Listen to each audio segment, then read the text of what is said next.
I feel this energy Mm. and this truth that comes through you. Like, it just gets me so choked up to be in the presence of somebody that has such a gift. Mm.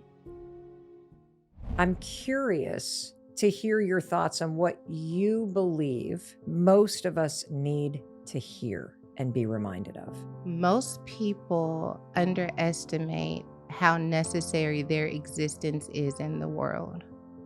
And as a result, assume a posture of resignation that leaves the world less than what it could be. Our lives are not random, they are not coincidences.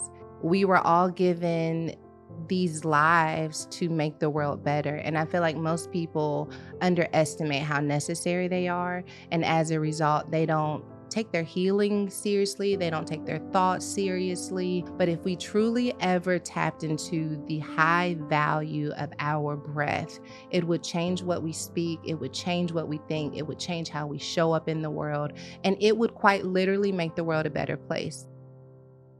Oh, Sarah Jakes Roberts just gave you a gift. Hey, it's your friend Mel. There are going to be times in your life when you wake up and wonder, have I messed it all up? Periods in your life, that just suck, where you've made a major mistake, you feel a lot of regret. Maybe you're still there mentally right now. Or maybe someone that you love is going through a really low period in their life. When you're struggling, it begs the question, can you really overcome any failure or any pain or regret or mistake that you've made in your life? And if I were to tell you that there's absolutely no mistake that will keep you from becoming who you're truly meant to be, would you actually believe me? Well, after today, you will, because you're about to meet a remarkably inspiring person who has been knocked down over and over and over again. And she knows the secret to getting back up, to finding your power, even when you feel powerless. When you were little, you once thought anything was possible. This episode today will remind you it still is, because there is nothing that you've done that will stand in the way of who you want to become. So if you're tired of regrets holding you back, and if you're sick of beating yourself up over the mistakes that you've made, today you're going to learn how to pick yourself back up and take that big old pile of leftovers from life and turn it into a 5-star meal. I always say no one's coming, but today someone special is here. The one and only Sarah Jakes Roberts. I'm so excited to get to spend some time with you. Thank you. I'm looking forward to it. So I would love to have you start by talking directly to the person who's listening and share with them what they can expect to experience and learn from you today. Like, how might their life change if they take everything that you're about to share to heart? Mm. I would say today you are going to learn to rest in the truth of who you are, not just your hopes and dreams, the achievements and shiny things, but the things that have been hard and challenging. Today, you're going to find a way to rest in that, embrace it, accept it, and then allow it to propel you into a big, beautiful future. Oh, Yeah. I'm ready. Yeah. Yeah, I would like that. Let's go. Let's Let's do go. it. And in order to go forward, I think oftentimes in life you got to look back. Yeah. And one of the things that I love the most about you, there's so many things that I love about you, but I love that whenever I watch you online or I tune into a sermon or I read something that you've written, I feel as though I have somebody walking by my side, Mm, not somebody speaking down from above. yeah. And you have a story in terms of your past that I think a lot of people don't realize. And I would love for us to go back in time before we start talking about the wisdom that you have to share, because there is so much that you've learned from those periods in your life. And so, can you take us back to this moment in time? You are the daughter of a well known mega church pastor, and something happens in your personal life. Yes, I got pregnant at 13 years old. I had my son at 14 years old, which I think is a staggering sentence no matter whose child you are. But the added complexity of my father being a prominent leader in faith, I think further intensified the sense of shame, the sense of guilt that I had to wade through for about 10 years. And I think also that was heightened by this fact that, like, though I have this family that is huge in the faith world, I never really felt like one of the good girls, one of the Mm, God girls, one of the church girls. And so in many ways it felt like this pregnancy just confirmed a pre-existing insecurity that for some reason I didn't fit.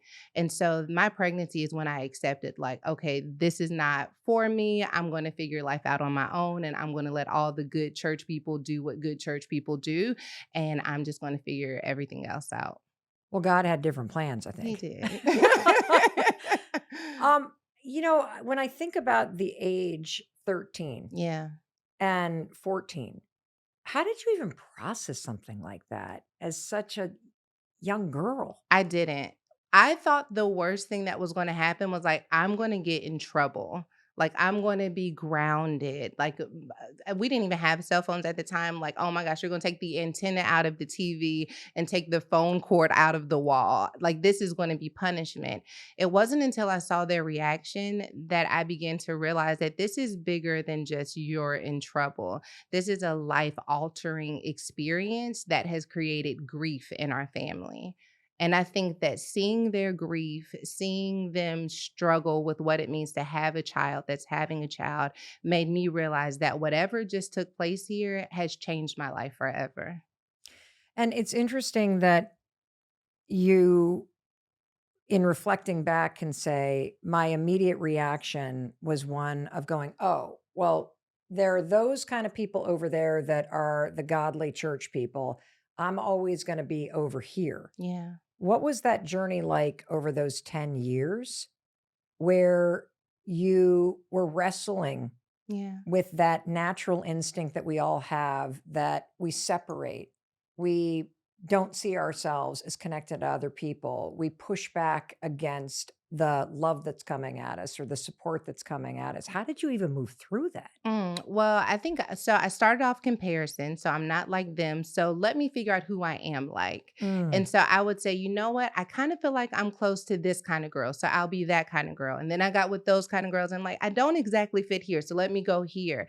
And I thought maybe achievement, maybe success, maybe relationships. I can be like whoever this other girl is supposed to be. And then I will try and find myself. And I think as long as I was trying to be like some other version of someone, that I never had an opportunity to figure out who I was. And so for 10 years, I was trying on, like Cinderella, trying on different shoes. Like, I was just trying, going shoe after shoe after shoe, until I said, you know what? I'm going to be barefoot.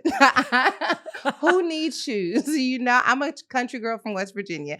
I'm going to be barefoot. I'm going to stand flat footed in the truth of who I am. I'm going to stand flat footed in this. Maybe it is isolation. Maybe it is loneliness. Maybe I don't fit anywhere. Maybe I just fit within myself. And from that space, I said, you know what? I've tried literally everything. I have waitress at a strip club. I've tried these toxic relationships. I've gone to school. I worked for the government. I tried everything. I said, you know what? I'm going to try faith. I'm going to try and figure out if this God who they talk about, who loves you no matter what, like, I'm going to see if maybe possibly it works for someone like me. And I think from there, this really intimate relationship with God allowed me to encounter healing and love and restoration. And I thought that it would just be between me and God, that it would make no sense to anyone else, but it mm. finally made sense to me. You said something that struck me, that maybe I could just fit within myself. Yeah. Hmm. What does that mean? Maybe I can just embrace myself instead of seeking a sense of belonging, a sense of okayness from other people. If I could find a way to be okay with myself, then I can wrap my arms around who I am. And for me, I had to sit with myself until I no longer cringed. I had to sit with myself until I no longer felt shame. I had to sit with myself until I could experience compassion where I once felt guilt.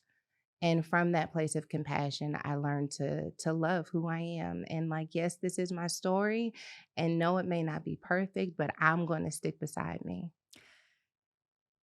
Every single one of us has stuff that we've done in the past, things that we have done to ourselves or other people, mistakes that we think that we've made. How do you begin the process of sitting with yourself? How do you learn how to forgive yourself? It starts with intention. I sat with myself. I will say those 10 years I was sitting with myself, but I was sitting with myself, punishing myself. How could you be so stupid? You made the biggest mistake. No one's ever going to want you. Sometimes we are sitting with ourselves, but how we are sitting with ourselves is why we can't heal. You can't want to heal and punish yourself at the same time. To repeat the words that other people have spoken over you that were negative, having it replay in your mind over and over again while you sit with yourself will never bring you to a place of healing. Sitting with yourself with the pursuit of compassion, with the pursuit of love and acceptance, that is when we start sitting with ourselves and experience some discomfort and some, dysregulation, because sitting with myself and trying to be compassionate requires me to stretch to love myself in a way that I don't think is possible. And as long as you don't think it's possible to sit with yourself and love yourself, every facet of who you are, it doesn't matter who you love. It doesn't matter what you achieve. Until you can really sit with yourself, none of those things are going to make you feel better either. But it is the greatest, absolute greatest gift that you can give yourself, to allow love to flood the place where you once felt in emptiness. I just want to make sure that as you're taking your walk or you're washing your dishes or you were driving in your car, that you caught the actual magic that just came through the speakers or the headphones. I have never heard anybody say something as profound as you just said. You cannot heal while you are still punishing yourself. Oh, yeah. And we don't do ourselves any favors by committing to punishing ourselves over and over again for what we did, for what we allowed to happen. This is what we say, though. We say to ourselves, I'm going to keep this from happening again by constantly living with it right in front of me. And if I can live with it right in front of me, if I can beat myself up, if I can punish myself, then I will keep this from happening again. I will prepare myself for further rejection from other people if I constantly remember how unworthy I am, how little value I possess. And so in many ways, we think this is me protecting myself by constantly keeping it in front of my face. But if we're honest, we do long for an existence where we want to believe that I am not just this one moment, but we will never be more than that one moment if we constantly replay that moment in our head. And so to invite into our atmosphere, what other moments do I want to have? What other things do I want to define me? I spent so long not wanting to be defined as a teen mom, instead of saying, I will be defined as being a teen mom, but also I'm going to be an incredible person, but also I'm going to love myself, but also I'm going to dream and I'm going to be an author and a teen mom. I'm not trying to disconnect from who I was. I'm trying to bring all of who I am into the fullness of where I am. Sarah Jakes Roberts just gave you a gift, but also. Yeah. But also. I'm this and that. I am all of these things. And I thought that because I was this one thing, I had no permission to be anything else. So yeah, the truth is, yeah, I'm a teen mom. Yes, I've gone through divorce. I've got a laundry list of things that I never wanted to be that I've had to step boldly in. And in addition to that, I'm on the Mel Robbins Podcast. And in addition to that, you know what I mean? Millions of people tune into you. you every single week. All of those things are true. All of these things are true. And I don't want to be all of my achievements. Gosh, can you imagine what that would be? The pressure and the arrogance connected to that. I want to be this beautiful mixture, this beautiful tapestry of a girl on a journey and a woman owning her power. And I can live in all of that. I can do all of that. A girl on her journey and a woman owning her power. Somebody needs to write a song. Holy cow. Yeah. Do you, when you're speaking, have this experience of just things flowing through you? Like I don't even feel like it's a conversation. Mm. I feel this energy and this truth that comes through you. Like it just gets me so choked up to be in the presence of somebody that has such a gift. Oh, it's, I believe that I'm anointed for this. I believe that anything that I've done in the earth is not a reflection of my skills or my talents or something you pick up in a book. This is a full submission to my belief that I am made in the image of God and that I have this incredible opportunity to reflect God's glory everywhere I go. And if I can get past my nerves, if I can get past my insecurity, if I can get past my second guessing and rest in that truth, there is a flow that just happens. And it doesn't just happen like in this, like I'm in this flow when I'm raising my children. They're opening up to me and I'm like, God, don't let me be worried. Don't let me overreact. You know what I mean? Let me reflect your glory in their vulnerability. Let me reflect your glory when I go into this meeting. I really do want to be a light in this world. And after experiencing as much darkness as I have gone through, to offer just a flicker to another person, like maybe I can't be this big, brilliant light for everyone. But if today in this moment you're listening and I get to be a flicker on your journey, just know that there are other flames connected that are going to build this inferno of who you're going to be. But we got to gather every flicker, right? Yeah. And I think that's the part of life that many of us miss, is that we're waiting for these big moments that are going to shine a huge light on us. And when I have that huge light, then I'm going to feel better. I'm going to be confident. I'm going to be powerful. But I am beginning to believe that it's all about us gathering those little moments, those little like Christmas light size moments where things are just a little bit better. And then we look up and things have become brilliant. Millions of people do tune in to your every word. And having watched and listened to your sermons and experienced what a force you are, I'm curious to hear your thoughts on what you believe most of us need to hear and be reminded of. Most people underestimate how necessary their existence is in the world. And as a result, assume a posture of resignation that leaves the world less than what it could be. Our lives are not random. They are not coincidences. There is nothing more special about me than there is about you. We were all given these lives to make the world better. And I feel like most people underestimate how necessary they are. And as a result, they don't take their healing seriously. They don't take their thoughts seriously. We put ourselves on discount and give ourselves away to like the lowest bidder because we have these achings inside of us. But if we truly ever tapped into the high value of our breath, it would change what we speak. It would change what we think. It would change how we show up in the world.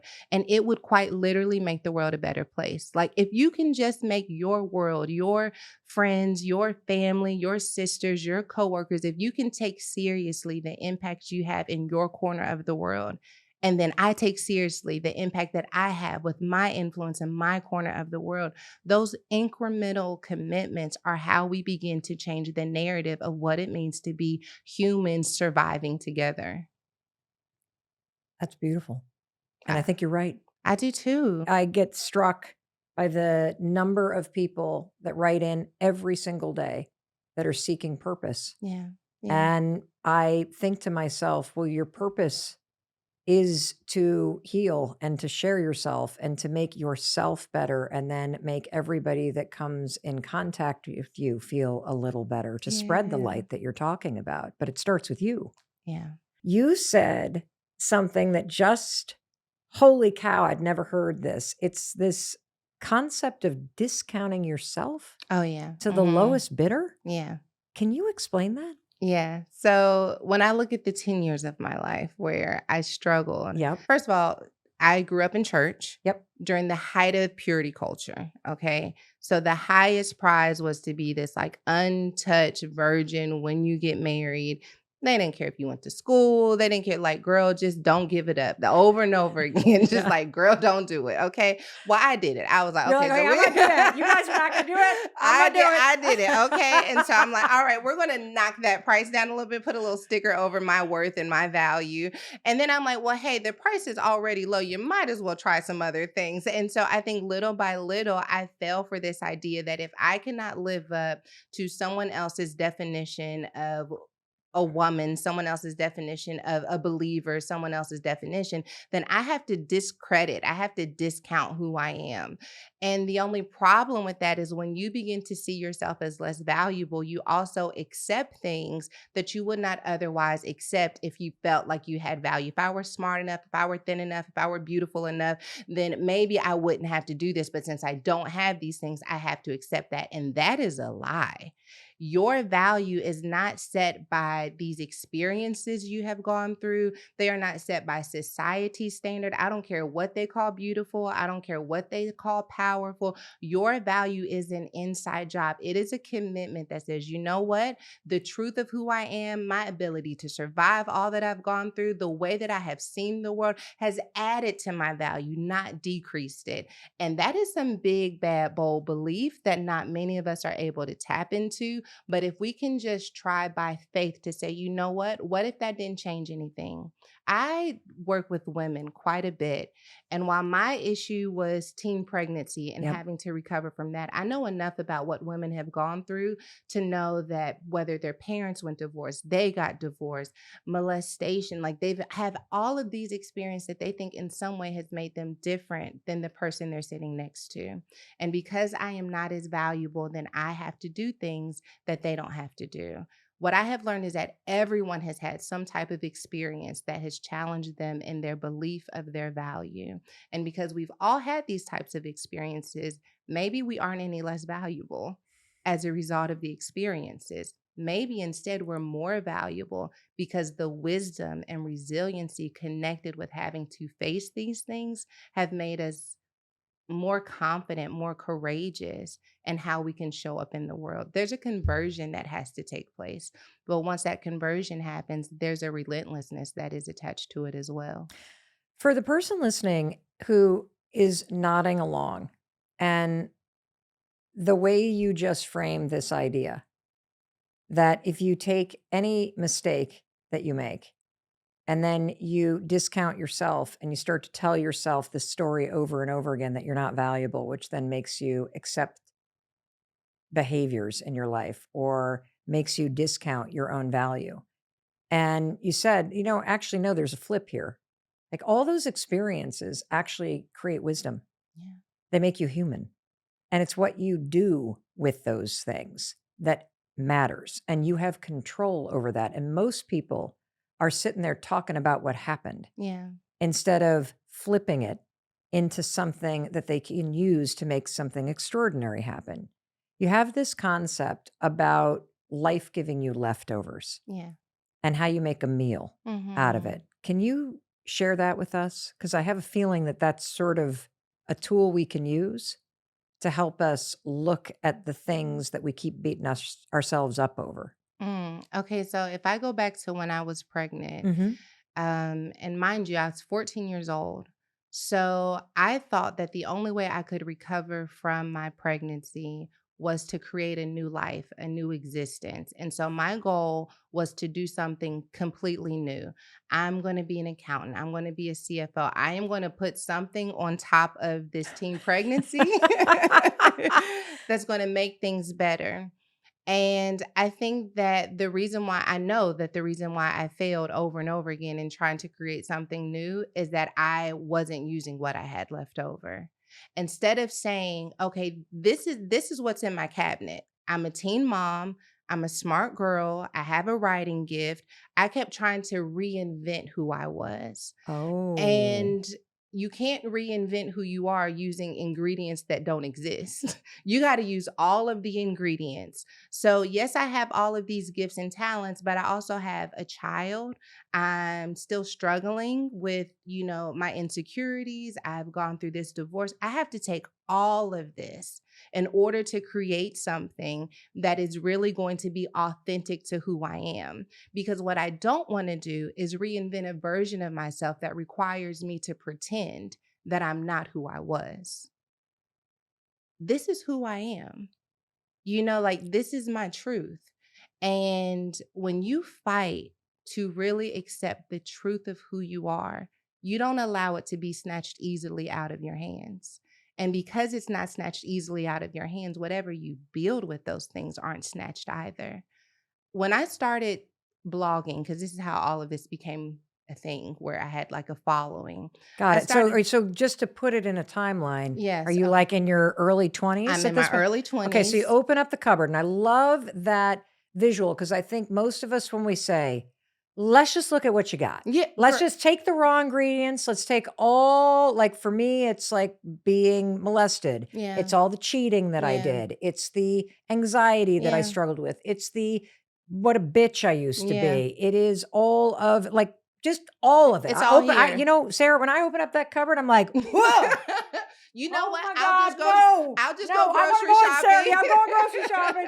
I'm not I'll cooking with order this stuff. in. Yeah, I'll no. DoorDash. Yeah, exactly. Yeah. No. I'm not getting the cupboard. Let's do something with it. Let's paint the cupboard. In Yeah, fact, let's nail it shut. for Let's do sure. something. Let's distract everybody over here. But it makes so much sense Yeah, because until you get comfortable with the ingredients that you have and you see it as something to use, yeah, not to be ashamed of, yeah, not to yeah, hide, because yeah, the stuff that you hide, people and the world then has power over. for sure.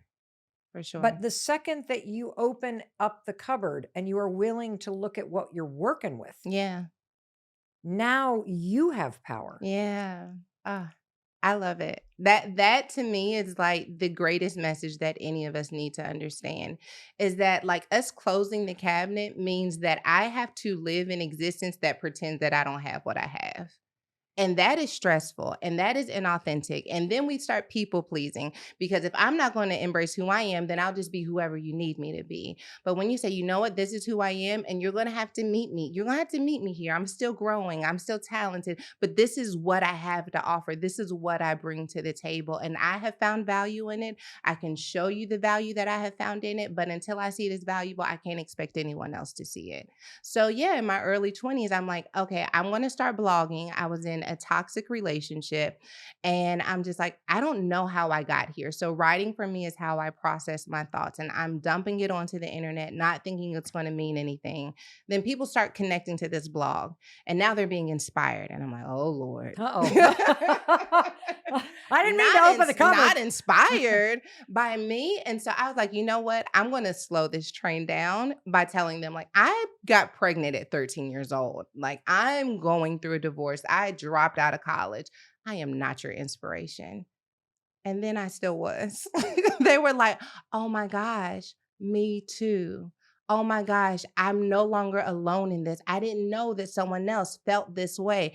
And now all of a sudden, those things that I thought disqualified me, those things that I thought I could never use, are the things that people actually had a taste for. Mm. This authenticity, this truth, this uncertainty, and this willingness to own it, there was an appetite for that. That at the time, it felt like very few people were willing to say, this is who I am, this is what I've gone through. And that appetite wasn't just for you to say, this is who I am, but also, I really wish that I could also be this.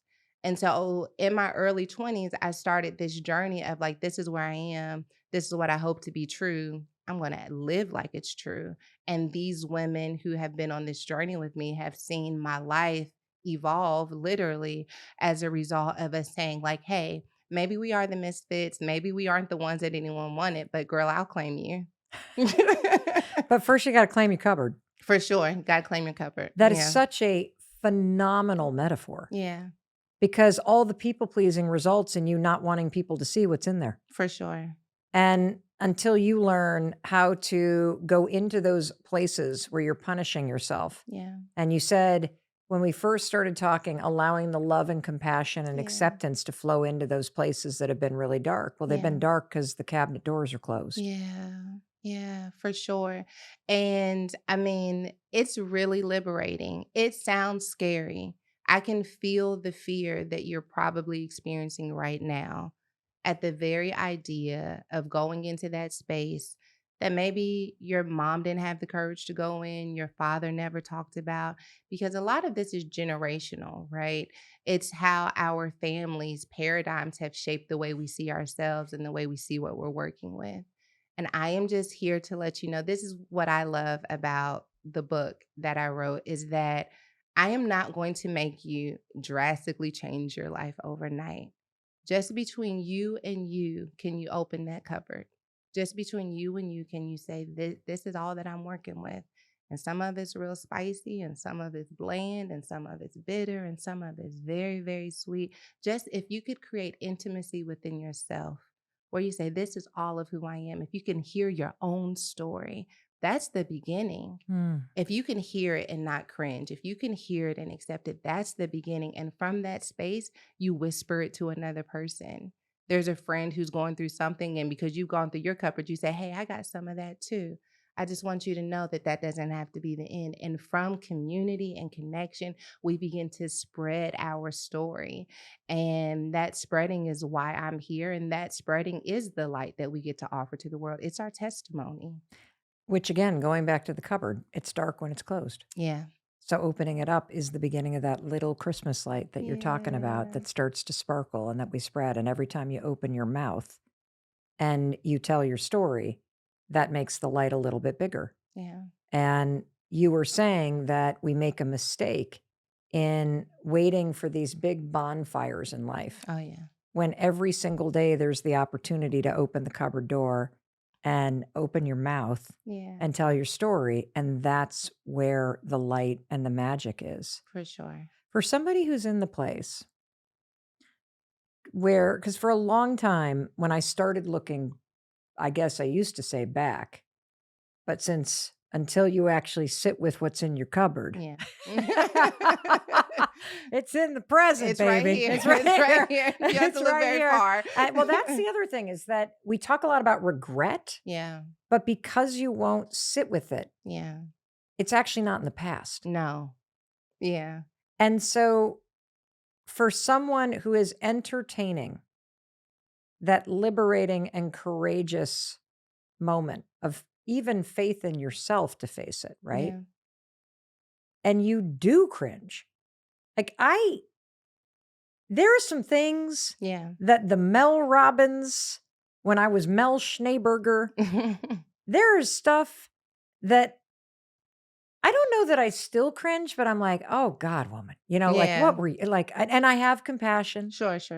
But for somebody that hasn't ever sat with it and the cringe is there and you want to turn from it, do you have any tools or advice for how to sit through the cringe and what is actually coming when you allow all of that grief and that judgment to rise up inside you?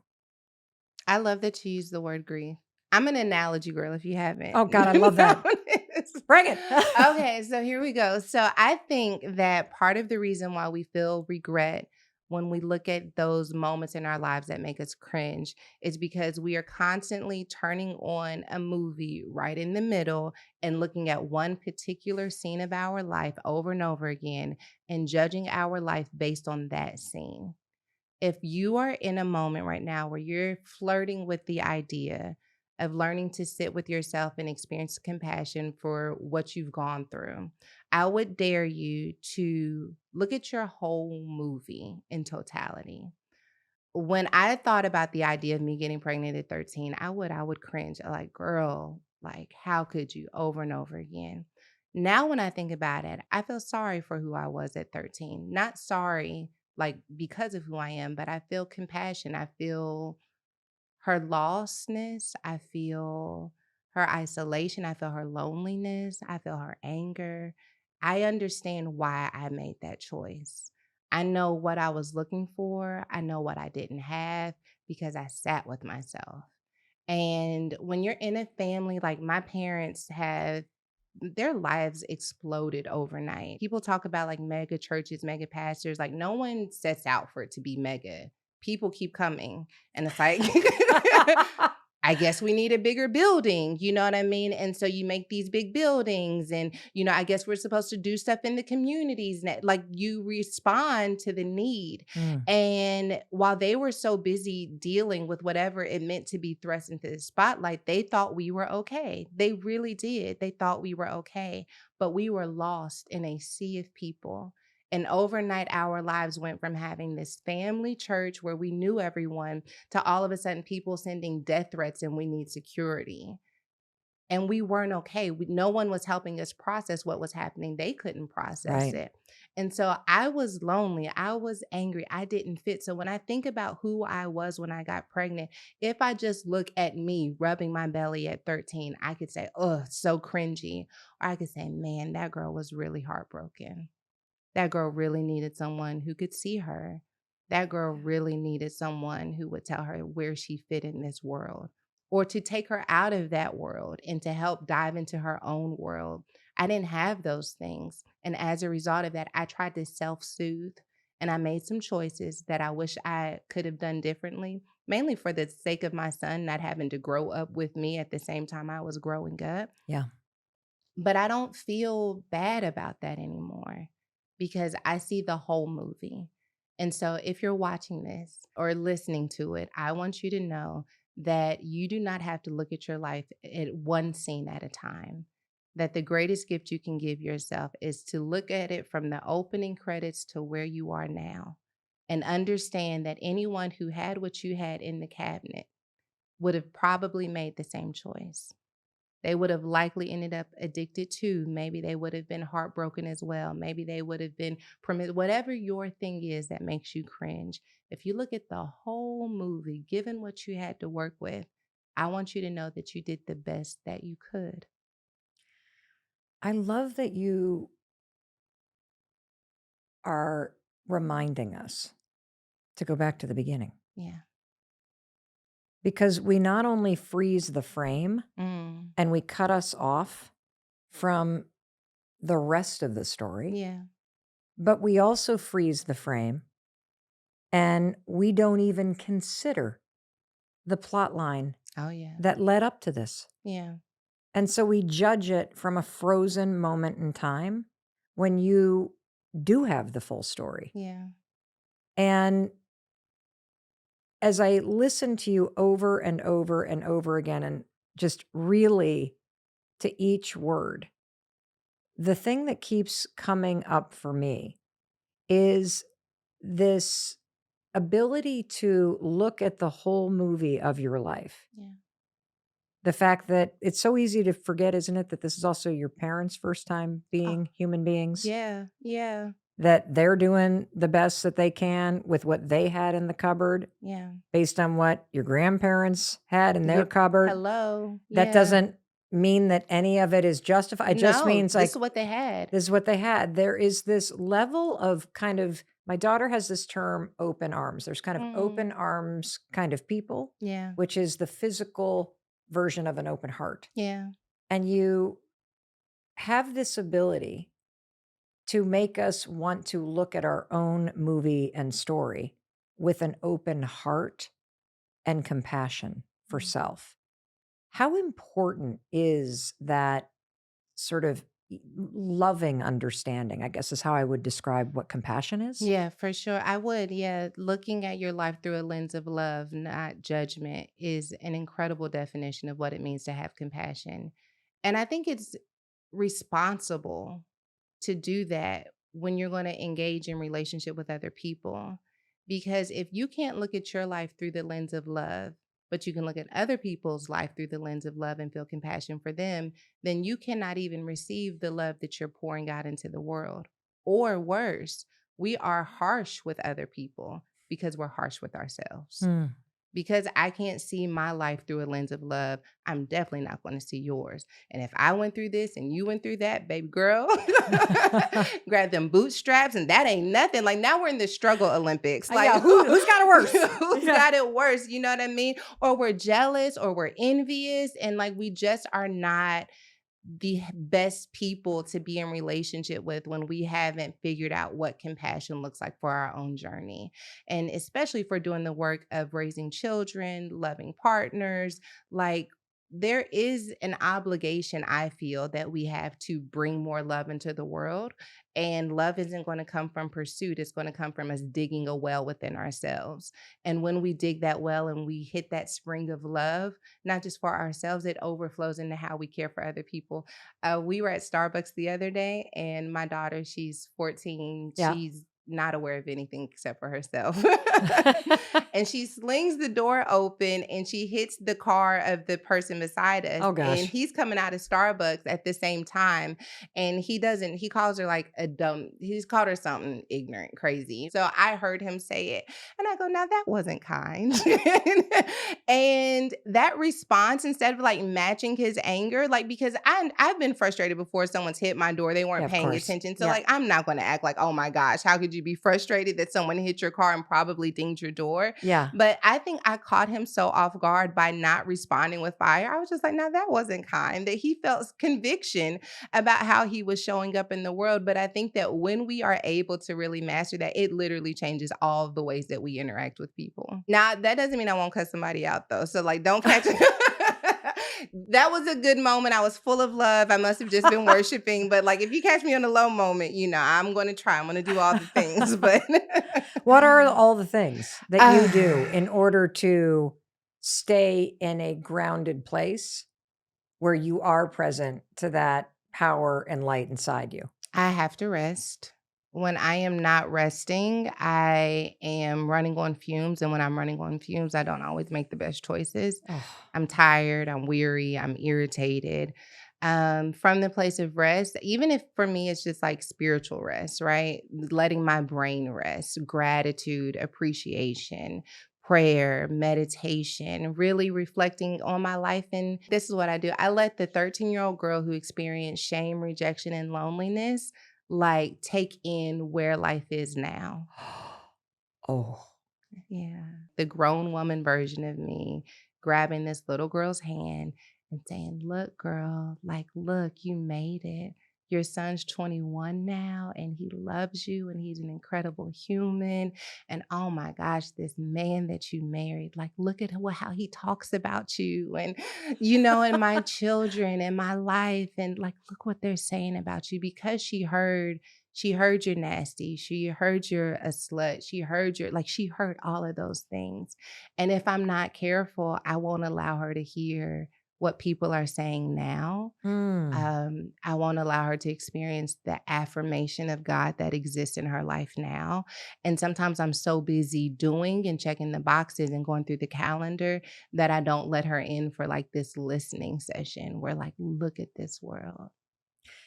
I think no matter where you are in your movie, the scene that you're in is still worthy of reaching backward and taking a younger version of yourself and just taking a moment and going, we made it this far. Yeah. Like, look at all this. Yeah.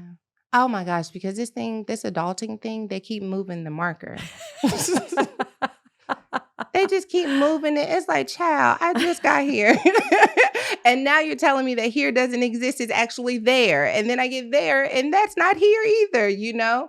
But where I am now was a place that I once wanted to be. And I think reconciliation is being able to say, like, look at where we are now. Like, okay, you have all these things you want to do and all these plans, all that stuff. Like, okay, maybe we get there, maybe we don't. But right now, if we didn't get any further than this, man, if I did not get any further than this, it feels greedy for me when people are like, what are you going to do next? What's next? What's next? What are you going to do? That feels like greed because I am in the overflow right now. If I never write another book, if this is the last podcast I record and I disappear from people's brains and minds, what God has done in my life up until this point was not something I could have ever asked for.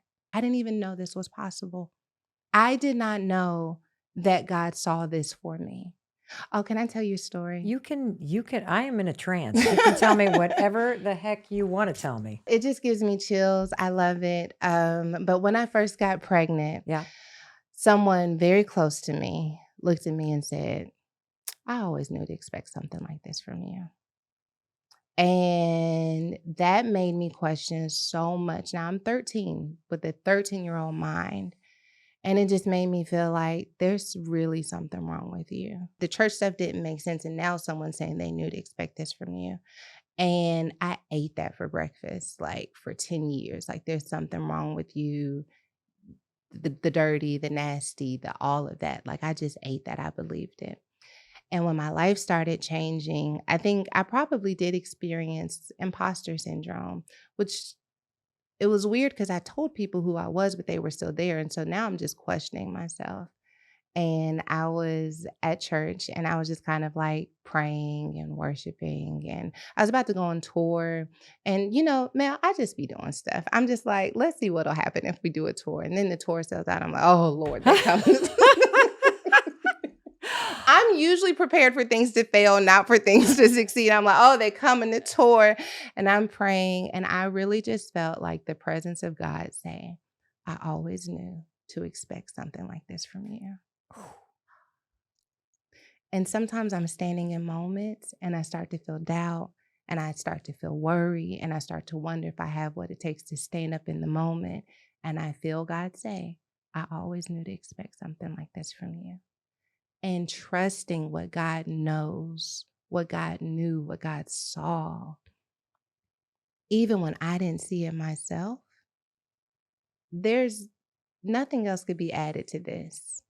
And I will not allow other people's idea of who I could be to rob me of the assurance I have received from what God's always known about me. Like, I can't let you keep moving the marker because I already know, like, I won already. I won. How would you frame the way that you're talking about your relationship with God Okay.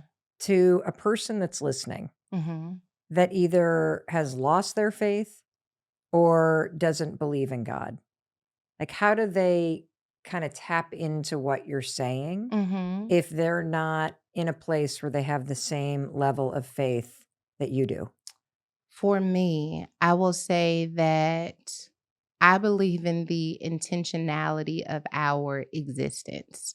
Like, the whole world has been created with this intention, the way that everything is working together, the solar system, the mosquitoes, like everything is playing a part. Like, I hate mosquitoes, but for some reason they do serve this atmosphere. Mm-hmm. I just don't believe that it got to humanity and there was no intention for humanity. And so that belief undergirds the way that I show up in the world, that I am just as essential as the sun for my time here. I am just as essential as the ocean for my time here. I believe that.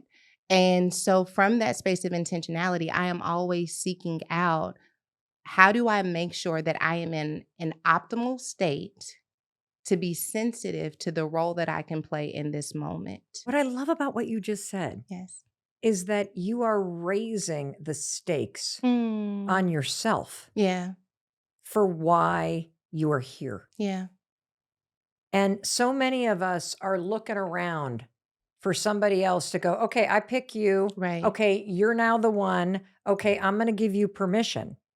And when you look at yourself as being here for a reason, and the reason is simply to spread light, simply to make the people around you, your community, your family, yourself feel better, Yeah. to do good, like that in and of itself gives your life meaning. And then when you add into it, okay, so let me work with the ingredients that I got. Let me do Right. something with this. That's why I said to make sure I'm in my optimal state, which means I've got to make sure that I am as well, as aware, as whole, as reconciled as possible in order for me to be most effective. That's a constant reconciliation, like in accounting. Like, I got to go back to the books. Hold on, you didn't got on my nerves today. Let me. I must need a nap. I need to go reconcile. I think rest is something I need. Like, I Yeah. become so, I hate myself when I'm tired. She's not a good girl. She's not. I want to throw her in the cabinet, obviously. She needs a nap. She needs like, and not just like I need to go to sleep. Like, I need you all to stop asking me for stuff. Yes. Like, I can always tell when I'm overexerted, when like my family, my community, my team are asking me for things that I set a precedent for, and I am annoyed.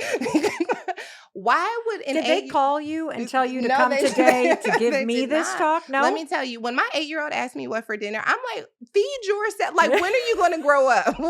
When are you going to, why are you asking me for dinner? What do I look like, the chef? Or I'm like, you need a nap because now you set this precedent and you don't want to live up to it anymore. And so maybe you do need to change the precedent, but you probably don't want to communicate it that way. So you need to take a minute, recollect, regroup, figure out what do you need? What is still true for you right now? What is no longer true? And who needs to be aware of this so that they can make space for who you are now? You know what I'm going to do when we're done talking? What? I am going to ask the team to take that particular segment and text it to me so that I can listen to it on repeat until I have taken my nap and I can just change the precedent and stop being like angry about being overworked. Because you're right, it is everywhere. And I think what you just said is genius because especially as women. Yeah. Sign me up. Sign me up. I'll Okay, do it. I'll do it. I got it. No, I got it. It's easier to do it myself. Okay, no problem. Yeah. No problem. And then the thing that you said about your 8-year-old. Yeah. Like, I'm literally like, who the hell do you think? You think I'm a bank? Who do you think I am? And then all of a sudden you're like, oh, wait a minute. They think you are who you said you are. They think you are who you used to be. Like, they have a reason to expect this from you. And maybe they can still expect it. Maybe you can take a nap and they can still expect it. But maybe you have to change the expectation. And this, I feel, is why we end up robbed of power in our world, is that we set a precedent, we set an expectation, whether it's from our people pleasing or whether it's from something that was authentic for us years ago. And now I can no longer live up to that standard. And so I feel like I'm being held hostage in my life. Yes. And I think you know that this is true in any moment where you start resenting. For sure. People that you care about. Yeah. Or something that you used to love. Yeah. And this framework is so helpful because I always say it's like, okay, the process is broken or this has happened, but I realize that there are ways in which I've behaved in the past that just don't work. They just don't work. And I was laughing to myself when you were kind of talking about how they keep moving the mark for adulthood. Mm-hmm. And I'm thinking about the fact that our youngest of 3 just graduated from high school and everyone's like, oh, how do you feel about being an empty nester? I'm like, you mean the birds leaving the nest? As far as I'm aware, they haven't they fly back. They call more. The problems are just more expensive. Yeah, and, the problems are more So, expensive. like it's nobody's leaving anywhere. Yes, but when I was growing up, it's like, oh my gosh, you turn 18 and now you know what I mean, 18. But honey, we hit 18 and it's just not. It's not giving what it was supposed to give. Yeah. Well, we got to change the precedent. Yeah, we do. In terms of how we're going to be in the next chapter. Oh, I got so much out of that. Thank you. My pleasure. Thank you. You know, you talked about how you just started writing about what was in your cupboard and sharing everything. And then all of a sudden you're like, you know, maybe I'll just try going on a little tours, talking to some of the people that next thing you know, you're writing a book. Yeah. And I read that when this all started happening, you had to dare to believe in yourself. Yeah. Why is it a dare? Mm. Well, when you have spent more time doubting yourself than believing in yourself, it's not an easy transition. And I cringe when I see people are like, just take the leap, take the jump. It's hard. It is really, really hard because I've only known one way of being, one way of seeing myself. Mm-hmm. And now you're telling me like I'm this big, bad, bold person and I just need to step into it and run with it. And like, I can't do it. It is a dare. It is not something that comes easily, but it is something that gradually picks up momentum. And so I try to challenge people like, one, like, let's create this vision. Like, who is this person who you believe is within your reach to become? You open the cupboard, you know what you're working with. Who is it that you believe you can become from here? And how do we begin to gradually introduce that person to your life? It is a dare, but you don't have to go from where you are right now to that person overnight. It is an introduction.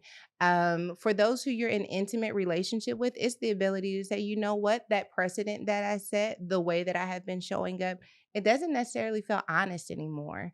And I want you to know the most honest version of myself. And maybe things will change a little bit. You know, I'm married. I don't want to write a book that empower someone to be like, you know what, I'm going to change, and whether they can get with it or not. When it's someone Yeah, who, exactly. right, you know what I mean? Like you might want to keep that person around. Maybe they haven't done Yes. anything to you, but you still want to be authentic. You get to introduce who you are to that person. Like, actually, I kind of want to go back to school, or I want to start a business, or I kind of think I might be an artist. And so I bought a few things and I'd appreciate bringing you along on this journey with me. It is an introduction. And then you look up and you realize, wow, I have transformed, but transformation is a process. And so I would say to take a little dare, a baby dare, recognizing that with each little dare, we look up and we have been transformed. In the work that you're doing, have you noticed that there's a particular dare or a particular Mm. change? You know what I mean? Like, even if Mhm. it's just getting up earlier and creating some ritual to start your day, or if it's Mm. moving your body, or if it's time for yourself, or like, is there one thing that you could Mm. offer based on all of the work that you've done that you see this really does help start the ball rolling toward the light? I think the one thing that we can do is to speak who we are seeking to become in our world and atmosphere, to give it language. When we give it language, whether it's to ourselves, but I think especially to other people, that we begin to stretch our environment out to make room for who we're going to become. So if I can give you a practical example, Yeah. everyone who knows me knows like I'm introverted. I like to be at home. I love to be at home. It is my favorite thing to do. I want to see your home now. I'm like, this might be. I love it. Yeah. What you really want to see are my blankets and pillows, because that's Okay. where I do my best work. Awesome. Because we're going to nap together. I got to come over to your house and take a nap. So when I started speaking and touring and stuff, someone sent me an invitation to do something globally. And someone turned it down on my behalf. They're like, she's never going to do it. She likes to be at home. And I had to own this fact that, like, yes, I do like being at home, but I am really intrigued by exploring what God's doing in my life. And I do not want to deflect opportunities because I have allowed people to believe something about me that is no longer true. And so we laughed about that, like, oh, I'm so glad you turned down. Yeah, you know, I love being at home. I circled back to that person. I'm like, actually, I just want you to know that it would actually be a dream to travel the world and to be able to do what I do with other people. And so if something like that comes up again, I just want you to know that I'm open for it. I think that we have to create openings for who we are becoming. And sometimes that's with our language. Sometimes that's with us having communication with other people. But I think the most powerful thing you can do is to back it up, to start putting a down payment on who you are becoming by using your words, using your language to create space for that person to be rooted in your life. It makes so much sense. It's, again, another tactical example of what it means to spread the light. Yeah. Because you're now giving yourself not only permission, but you're giving voice to the scenes in the movie Yeah. that you are now directing Yeah. that are going to Yeah. come. Yeah. Let it live outside of you. Let it live outside of you. I love that Let because it- we oh my God. Yes. Oh my God. Let it live outside of you. If you let me talk, I'll get it. Go. Oh my God. No, Yes. let it live out. Yes. Because, okay, you listen to the podcast, you read the books, and it's all living inside of you. You got the tools, you got the inspiration. You've got to let this live outside of you. Part of the reason that you have to let it live outside of you is that when it lives outside of you, it empties you out and makes room for more. But also it creates space outside of you for who you are becoming. That's it. Let it live outside of you. My God, I have to make sure that you got that. And I am going to break this down so that you understand the importance of this, because this is everything. All of that stuff that you stuff down inside you, waiting for someday, waiting for permission, waiting to feel ready, waiting to get rid of the shame, waiting for inspiration, waiting for motivation.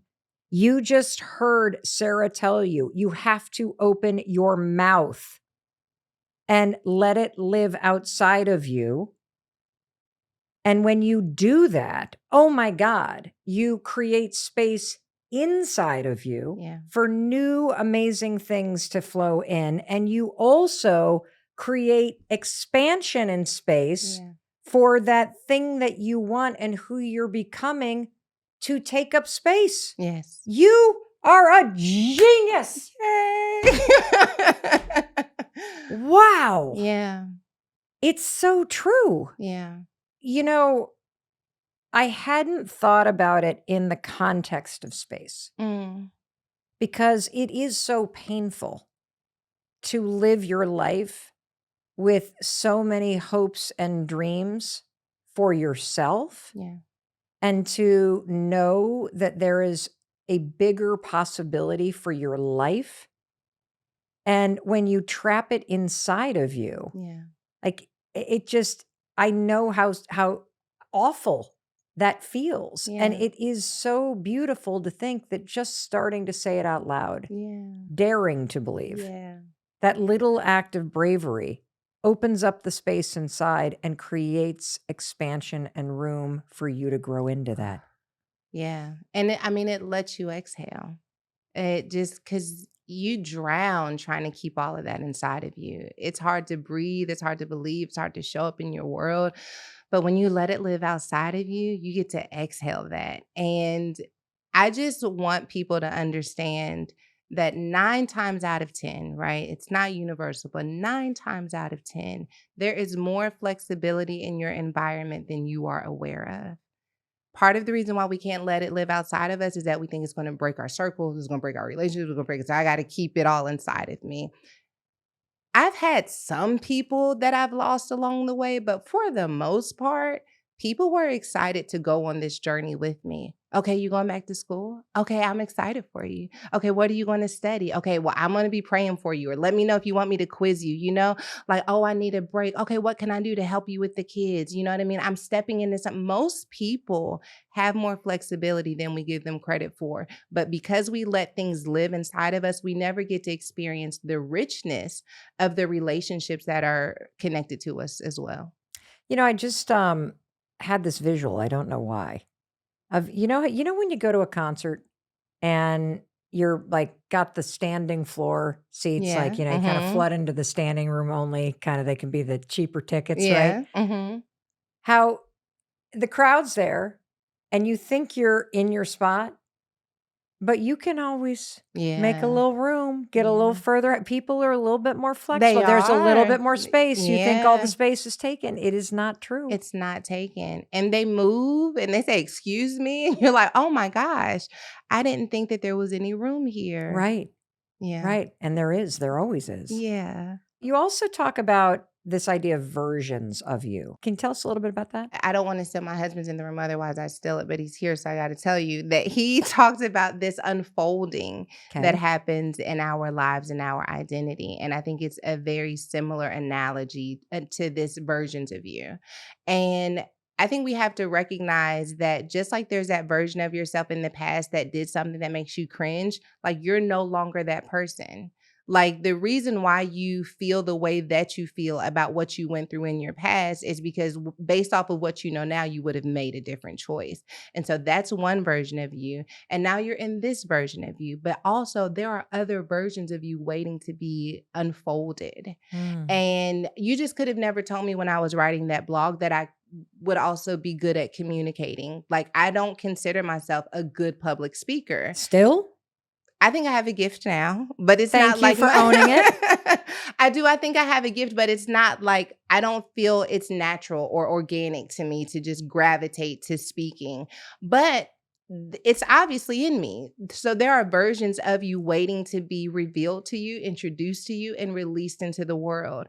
And you just have to dare to not get caught up in an old version or this present version, and recognize that the unfolding of that is not like this deep, hard work. It is owning fully where you are now, letting those things that are inside of you live outside of you so that more expression can come to you. And I just look at my life and I feel like I've lived 1,000 lives in, my 35 years, because I've just had all of these different versions. And there's 1,000 more coming. I can't wait to meet her. But first we need a nap. Yes, we must rest first. That's how the unfolding happens. I think when you hear the word power, right? Yeah. You tend to think of something that's unbreakable or in charge. What does power mean to you? Power is authenticity, resiliency, humility combined. It is a combination. If there were like a nutritional fact that breaks down what power is, it is 100% authenticity, 100% resiliency, and 100% humility. And I think many times we think power is just about that resiliency side, and I get back up and I don't get knocked down, and that's what makes me powerful. But humility is owning what we do wrong. It's learning our lessons. It's taking ownership of the way that our resiliency can have negative impacts on our friendships and family. Authenticity is recognizing that sometimes I am the beast that's on stage and I'm like tearing things up. And then there are other moments where I literally do need to go home. I need to be nurtured. I need to be cared for. We're a blended family with 6 kids. I do a lot of nurturing, and that is authentic to me. And then there are other moments where authenticity is I need someone to take care of me, and I have to use my words to be the strong friend. This cocktail of authenticity, humility, and resiliency is a flow of power. Power is not a destination. It is a flow in which all 3 of those things have come together for the confluence of who you are. And that confluence will take you anywhere. It works anywhere you place it. I just got this image because, when you see the word power or you think about it, you tend to think about authority, right? Yeah. Mm-hmm. But the way you described it, I actually started to think about it as energy. Yeah. Mm-hmm.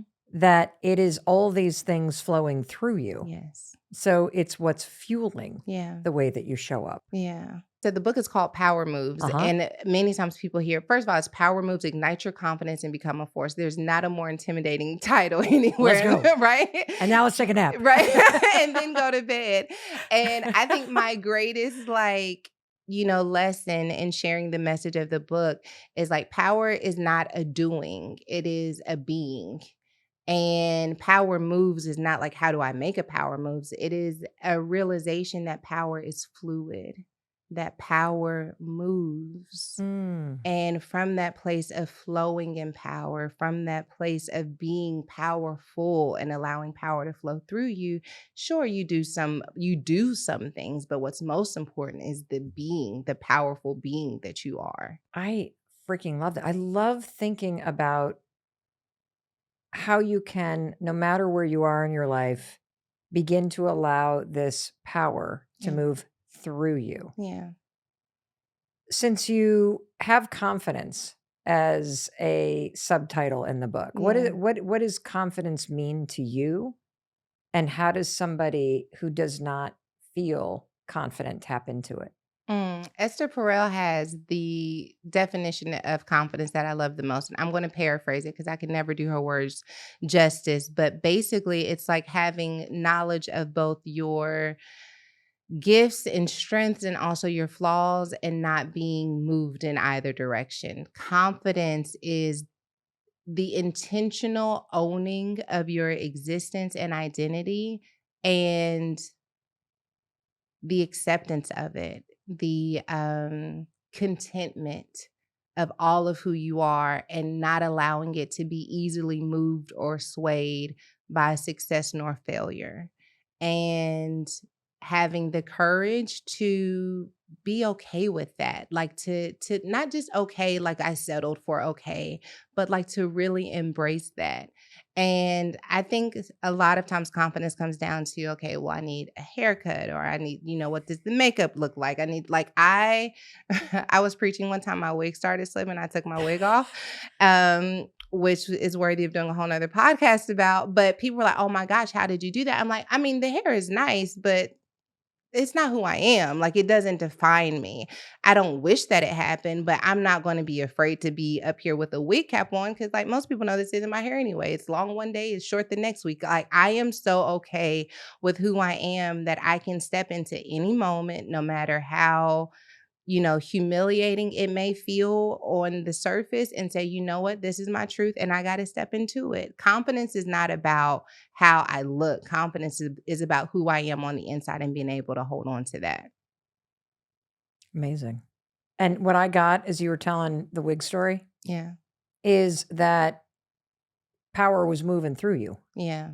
So you took the authenticity, the resilience, and the humility. Yeah. And you just let that flow through you. For sure. First of all, what happened? Oh, child. Okay, listen.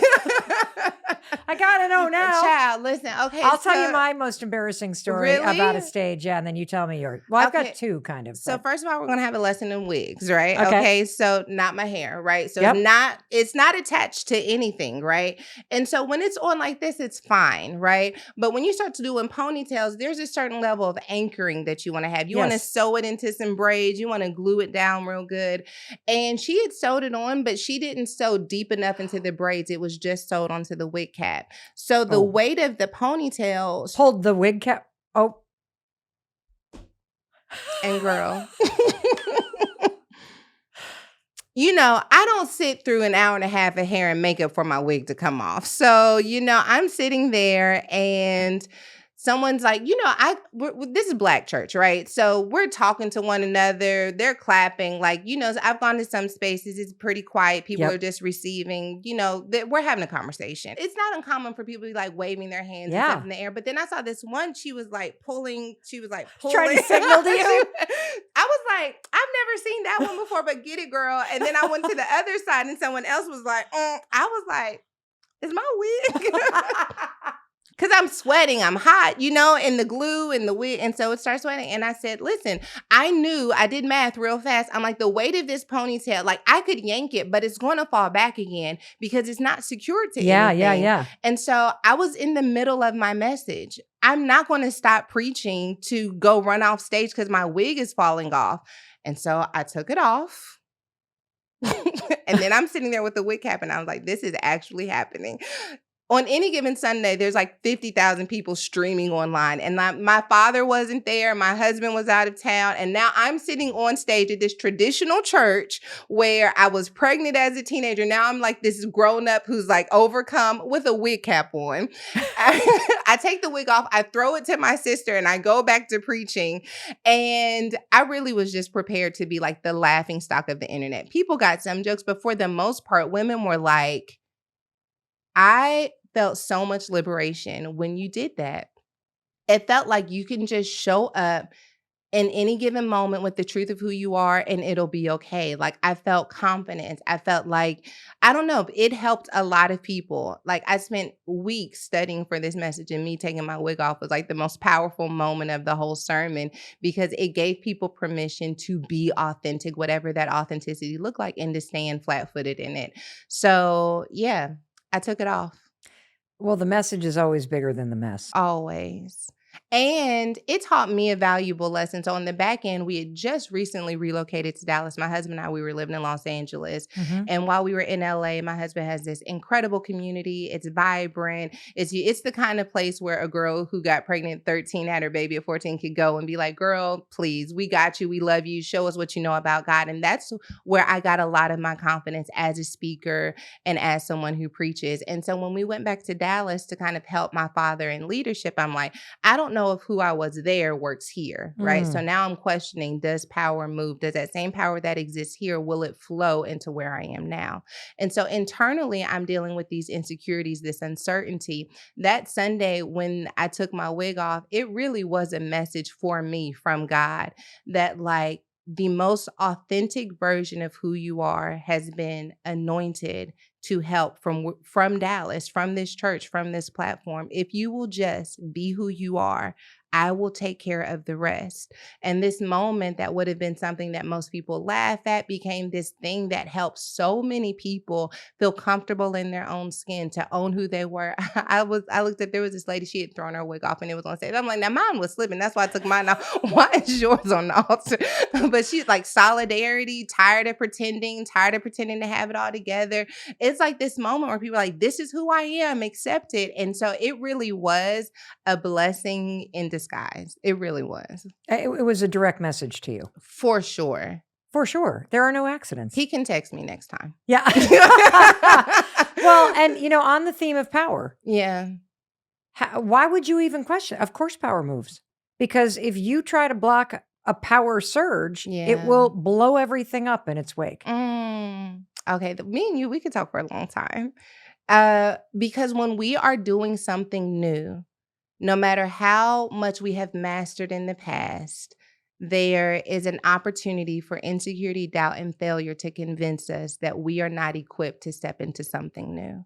And I wrote this book coming off the heels of that moment, because if we can really grasp this concept that power is fluid, then the power that we experienced in whatever stage of our life that has passed, it flows into where we are now. It may have a different expression. It may be in a different city. You may have been divorced and now you're married again. You may have been hands-on with the kids and now you're learning who you are now that you no longer have children. And you can feel fragile in the process.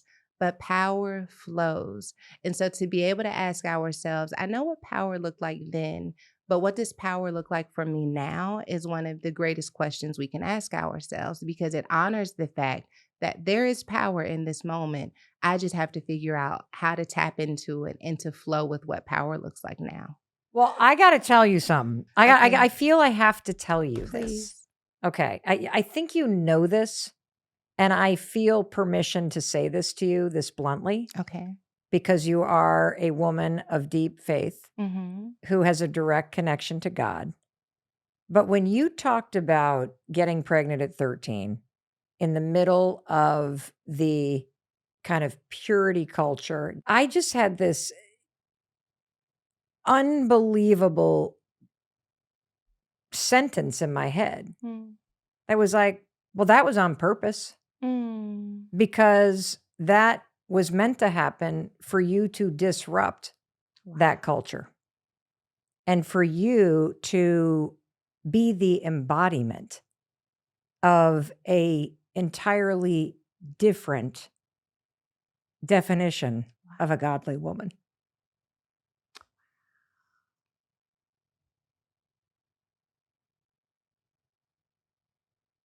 Thank you.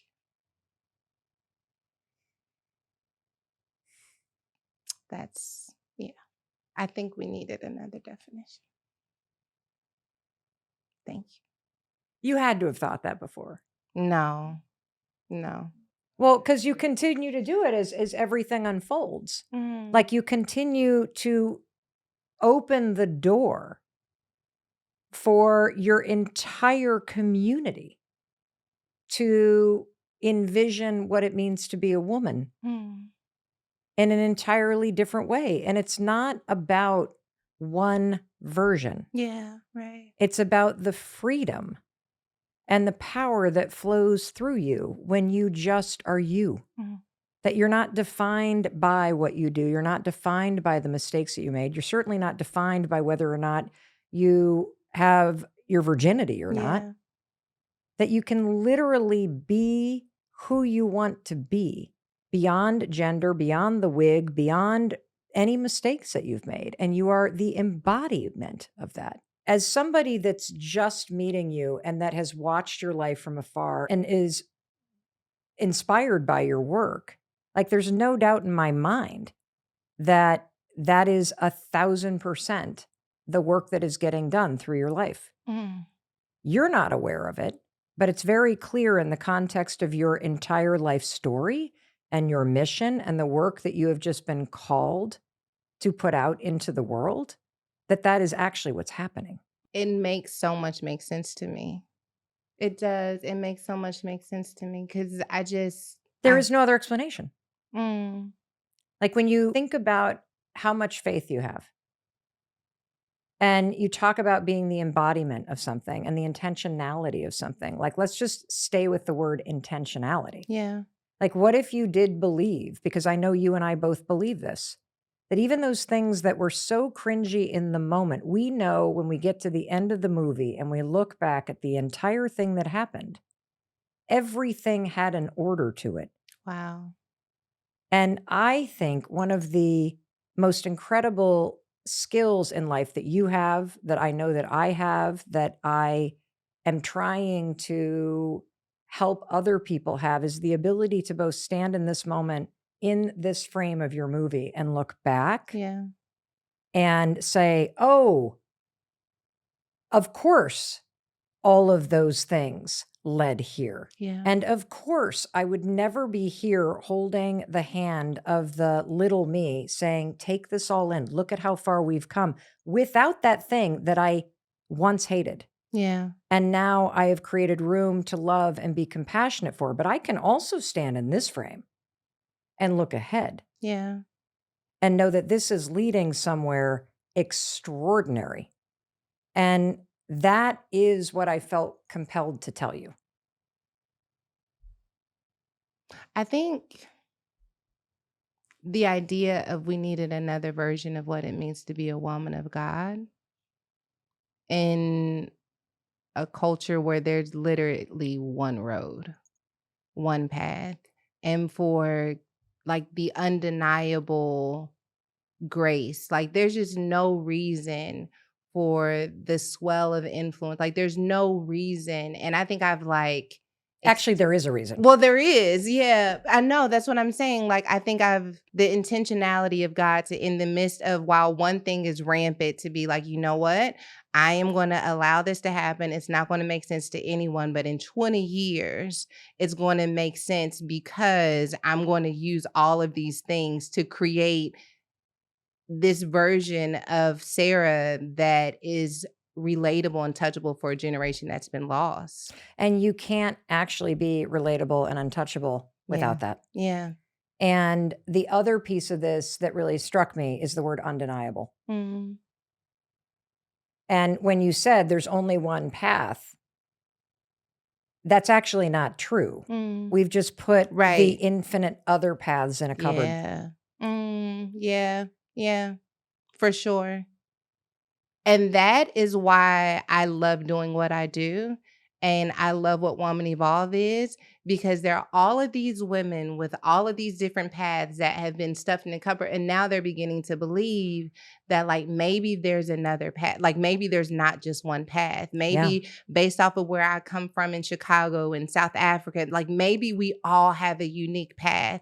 And I don't have to try and fit myself into this one way of being or disqualify myself because I don't fit in this. Like that is what makes Woman Evolve what it is. And, you know, I see that because you just also said there's just no other explanation. And I often think about that in my own story. Yeah. Facing bankruptcy, struggling with anxiety. Yeah. I have some dumb idea when I am drunk on bourbon to launch myself out of bed like a rocket so I can move fast enough to beat the anxiety. Yeah. And the series of unexplainable events and coincidences, and there's no other explanation than this divine order. Yeah. And so I am so proud of myself for saying it to you and actually letting it live outside of me so that it could create space for you.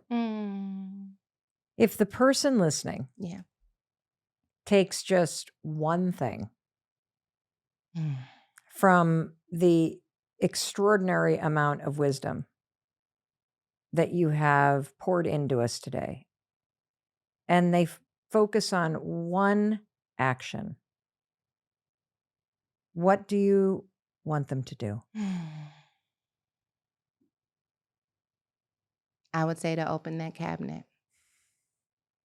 Open that cabinet and look at every single ingredient of you, and to trust that every ingredient is going to be used in the full edit of your story. And for those of you who know a little bit about cooking, you know that there are some ingredients that we buy thinking that we're going to use them, and then it gets dusty because we never actually used it. There are probably some things that you have allowed to get dusty, some dreams, some gifts, some memories that you like that they have dust on them because it makes it harder for you to see them. And I would tell you to dust those ingredients off, to put them out on the counter, and to start dreaming. What are your parting words?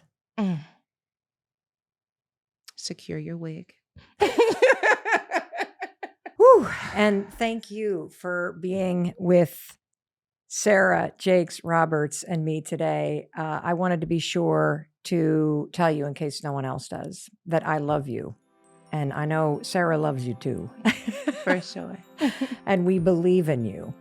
And open up the cabinet and go cook up a frickin' 5-star meal.